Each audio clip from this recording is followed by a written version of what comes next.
वो सिर्फ 16 साल की थी, शांत, जिज्ञासु और हमेशा वहां जाने को तैयार, जहां नहीं जाना चाहिए था। उसका नाम था मीरा। एक बरसाती शाम, स्कूल से लौटते समय मीरा ने जंगल के बीच से एक छोटा रास्ता लिया। रास्ते में उसे एक पुराना, टूटा-फूटा मंदिर मिला, काई से ढका हुआ, वीरान और पेड़ों से लगभग निगला जा चुका था।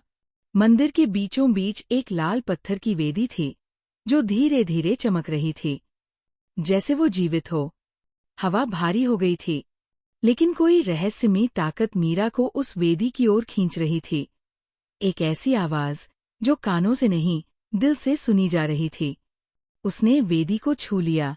उसी पल जमीन हल्के से कांपी और जंगल में सन्नाटा छा गया। उस रात मीरा ने अजीब सपना देखा, आग, खून और एक अजनबी आवाज जो उसके नाम को जैसे कोई लोरी और श्राप बनाकर दोहरा रही थी। अब कुछ उसके साथ रहने लगा था। दिखता नहीं था, लेकिन महसूस होता था। आईने अपने आप धुंधला हो जाते, दीवारों पर उसका नाम उल्टा लिखा मिलता, खून जैसा लाल। फिर कानों में गूंजने लगे फुसफुसाते शब्द, तुमने मुझे जगाया है, अब मैं यहीं रहूंगा। मीरा बदलने लगी थी। उसकी आंखों की चमक जैसे बुझ चुकी थी। वो कम बोलती थी, मुस्कुराना तो जैसे भूल ही गई थी।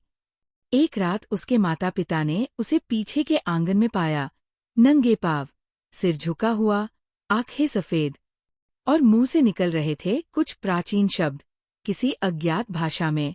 उन्होंने कई उपाय किए, पुजारियों को बुलाया, घर की पूजा करवाई, लेकिन कुछ नहीं बदला, क्योंकि जो कुछ था वो मीरा का पीछा नहीं कर रहा था। वो अब मीरा के अंदर था। वो आत्मा, एक प्राचीन राक्षस, जिसे रक्तवा कहा जाता था, सदियों से उस लाल वेदी में बंद था, और उसे एक ऐसा शरीर चाहिए था जो मासूम, जिज्ञासु और निर्भीक हो। तुमने मुझे फिर से जीवन दिया, उसकी जुबान से वो बोला, अब मैं तुम्हें दूंगा वो ताकत जो कोई और नहीं दे सकता। अब मीरा की आवाज उसकी नहीं रही थी। उसकी हंसी रातों में गूंजती थी, घर के कोनों से, और उसका साया तब भी हिलता था जब वो खुद नहीं हिलती थी। और फिर वो गायब हो गई। उसके कमरे की दीवार पर बस एक जली हुई काली हथेली की छाप रह गई, जैसे पत्थर में खुदी हुई हो।